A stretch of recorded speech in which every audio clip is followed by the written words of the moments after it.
I'm Sam Ridler from the Peer-to-Peer Finance Association, and in the UK, peer-to-peer finance was founded in 2005, the first place in the world, and in 2010 we started to see more and more firms develop. In 2011 the Peer-to-Peer Finance Association was created because this new industry wanted to have some kind of regulation, because what peer-to-peer finance does is it's direct contracts between borrowers and lenders, and the lenders are most often consumers, general public.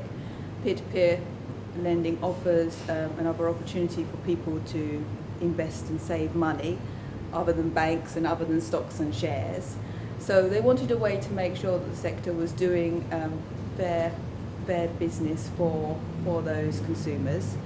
On the borrower side, again, initially with Zopa it started off in consumer lending, but now it is also businesses can borrow, and also there's also now property lending. So there's sort of these various classes of peer-to-peer that's emerging, and these also invoice trading.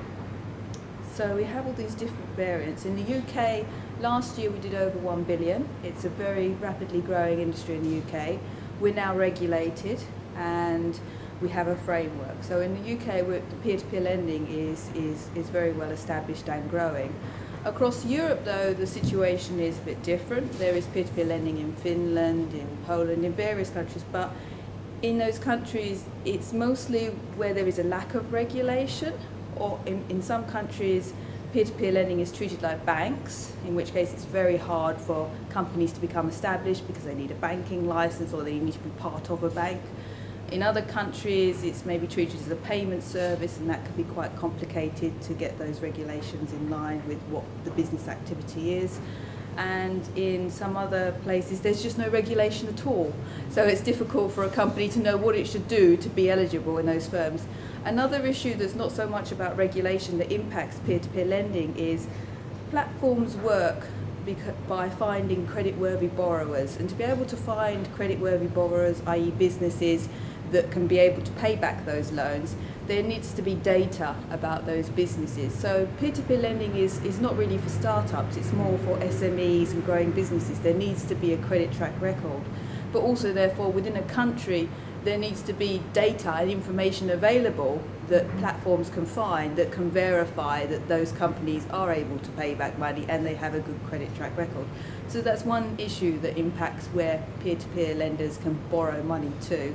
Another issue is about contract law itself, which again is a very national thing. In some countries it's easy to do contracts online, in some countries it's not so easy to do contract online. In some countries it's very hard to enforce contracts, and if you can't enforce a contract to make sure someone will pay you back, then it's obviously very risky for a platform to be doing business in that country.